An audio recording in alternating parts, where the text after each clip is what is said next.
All right, today we're going to talk about a 9-digit number that honestly plays a massive role in the US economy, but it does it pretty much invisibly. It's a number that can unlock a bank account, help you get a car loan, and is used to process billions in taxes. And yet, most people have never even heard of it. So let's start with a question that gets right to the point. If you earn money in the United States, you're supposed to pay taxes on it, right? But what if you aren't eligible for a social security number? Does that mean you just don't pay? Well, the answer to that really depends on the very system we're exploring today. And the answer is a big, resounding no. And this number, well, it shows you the sheer scale of the solution. As of late 2022, there were over 5.8 million active users of this other tax number.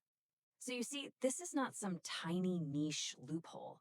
It's a really important part of the US tax system, affecting millions of people and billions of dollars. So, what exactly is this number? I mean, it looks a whole lot like a social security number, but what it's for and who it's for is completely different.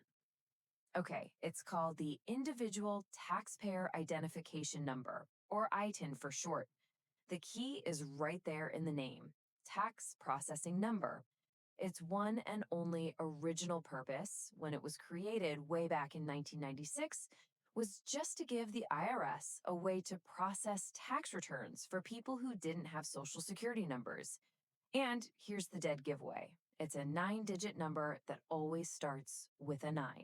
Now, to really get what an ITIN is, it's super important to understand what it is not. A social security number lets you work legally and it tracks your earnings for things like retirement. An ITIN, it does neither of those things. It doesn't give you permission to work, it doesn't change your immigration status, and you definitely don't get social security benefits from it. It's a tool for one thing and one thing only, paying your taxes. So, how do you even get one of these? Well, the process itself tells you a lot about its purpose. You can't just, ask for one. You have to prove that you actually need to file taxes. That means you have to send in the application, that's Form W-7, with a completed federal tax return. Plus, you have to provide some pretty serious documentation, like a passport to prove who you are and your foreign status.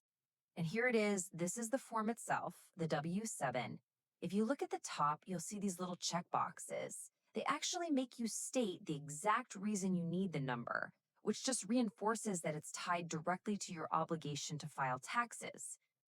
This whole requirement to attach a tax return, that was a big change they made back in 2003 to make sure ITINs were being used just for taxes, like they were designed to. But here's where the story gets really interesting. The ITN didn't just stop with taxes. Like a lot of tools, it started being used in ways that, well, nobody really saw coming. So the IRS created the ITIN for one reason, right? To handle taxes. But has it actually stayed that way? The answer is absolutely not. What started as a simple tool for tax compliance has accidentally become a key to a whole other, incredibly complex system. And here's that knock on effect. Financial institutions, banks, they saw this huge group of people, millions of them, who were earning money, paying taxes, but had no access to banking. The ITN, even though it's not a social security number, gave them a verifiable number they could use to identify people. And that, well, that opened the floodgates to all sorts of financial products, everything from a basic checking account to credit cards and even mortgages. And this isn't some secret back alley thing. Financial institutions, especially credit unions, are openly creating programs just for this community. I mean, this quote from Embold Credit Union says it all, doesn't it? They don't see ITN holders as a risk. They see them as a community that needs financial services. This really shows you that cause and effect relationship. The ITN created a formal, verifiable identity. That allowed banks to figure out the risk and build products for a market they couldn't reach before. And just like that, millions of people were brought into the formal financial system. It's a pretty huge and probably unintended consequence of a tax policy decision.